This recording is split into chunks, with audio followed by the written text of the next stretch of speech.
السلام علیکم. امید ہے آپ سب کہہ رہا آفیت سے ہوں گے. تو آئیے آج کی آیتیں شروع کرتے ہیں. بسم اللہ الرحمن الرحیم. فَقُطِعَ دَابِرُ الْقَوْمِ الَّذِينَ ظَلَمُوا وَالْحَمْدُ لِلَّهِ رَبِّ الْعَالَمِينَ. شروع اللہ کے نام سے جو بڑا مہربان نہایت رحم کرنے والا ہے.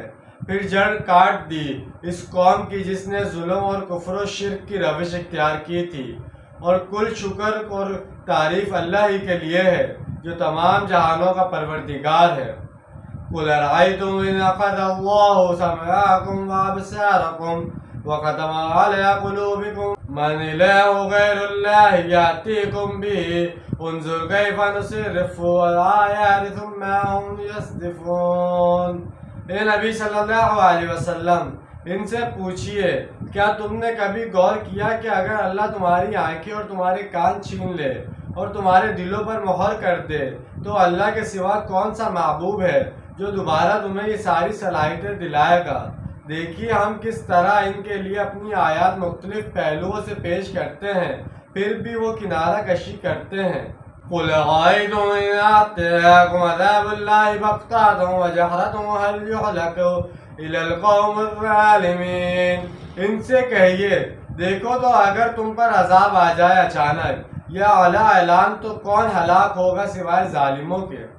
یہ عذاب اچانک آئے یا بتدریجی پیشگی اعلان کے بغیر وارد ہو جائے یا ڈنکے کی چوٹ اعلان کر کے آئے، ہلاک تو ہر صورت میں وہی لوگ ہوں گے جو رسول علیہ السلام کی دعوت کو ٹھکرا کر اپنی جانوں پر ظلم کر مرتکب ہوئے ہیں.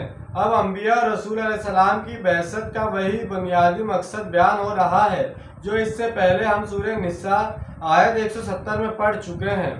وَمَنْ أُرْسِلُ الْمُرْسَلِينَ إِلَىٰ مُبَشِّرِينَ وَمُنذِرِينَ فَمَنْ آمَنَ وَأَصْلَحَ فَلَا خَوْفٌ عَلَيْهِمْ وَلَا هُمْ يَحْزَنُونَ. ہم نہیں بھیجتے رہے ہیں اپنے رسولوں کو مگر خوشخبری دینے والے اور خبردار کرنے والے بنا کر. تو جو لوگ ایمان لے آئے اور انہوں نے اپنی اصلاح کر لی تو ان پر نہ کوئی خوف ہے اور نہ وہ غمگین ہوں گے. یعنی تمام انبیاء اور رسول اہل حق کے لیے بشارت دینے والے اور اہل باطل کے لیے خبردار کرنے والے تھے. وَالَّذِينَ كَذَّبُوا بِآيَاتِنَا يَمَسُّهُمُ الْعَذَابُ بِمَا كَانُوا يَفْسُقُونَ. اور وہ لوگ جنہوں نے ہماری آیات کو جھٹلایا ان پر عذاب مسلط ہو کر رہے گا ان کی نافرمانی کے باعث. قُلْ لَا أَقُولُ لَكُمْ عِندِي خَزَائِنُ اللَّهِ وَلَا أَعْلَمُ الْغَيْبَ وَلَا أَقُولُ لَكُمْ إِنِّي مَلَكٌ إِنْ أَتَّبِعُ عَلَىٰ مَا يُوحَىٰ إِلَيَّ قُلْ هَلْ يَسْتَوِي الْأَعْمَىٰ وَالْبَصِيرُ أَفَلَا تَتَفَكَّرُونَ. اے نبی صلی اللہ علیہ وسلم، ان سے کہہ دیجئے کہ میں تم سے یہ نہیں کہتا کہ میرے اختیار میں ہے اللہ کے خزانے، اور نہ میں نے دعویٰ کیا ہے کہ مجھے غیب کا علم حاصل ہے، اور نہ میں نے کبھی یہ کہا ہے کہ میں فرشتہ ہوں. میں تو بس اتباع کر رہا ہوں اس شے کیا جو میری طرف وحی کی جاتی ہے. کہیے تو کیا آپ برابر ہو جائیں گے اندھے اور دیکھنے والے؟ تو کیا تم غور و فکر سے کام نہیں لیتے؟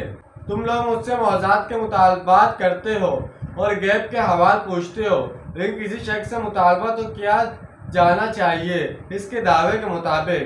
میں نے کب دعویٰ کیا ہے کہ میں غیب جانتا ہوں اور اولویت میں میرا حصہ ہے؟ میرا دعویٰ تو یہ ہے کہ میں اللہ کا ایک بندہ ہوں، بشیر ہوں، مجھ پر وحی آتی ہے، مجھے مأمور کیا گیا ہے کہ تمہیں خبردار کر دوں، اور وہ کام میں کر رہا ہوں. تو جیسے کہ آج ہم نے چند آیتوں کا ترجمہ اور تفصیل بیان کی ہے. امید ہے آپ کو سمجھ میں آئے گا، پسند آیا ہوگا. ملتے ہیں اگلی ویڈیو میں. اپنا ڈھیر سارا خیال رکھیے گا، اپنوں سے زیادہ دوسروں کا خیال رکھیے گا. جب تک کے لیے اللہ حافظ، فی امان اللہ.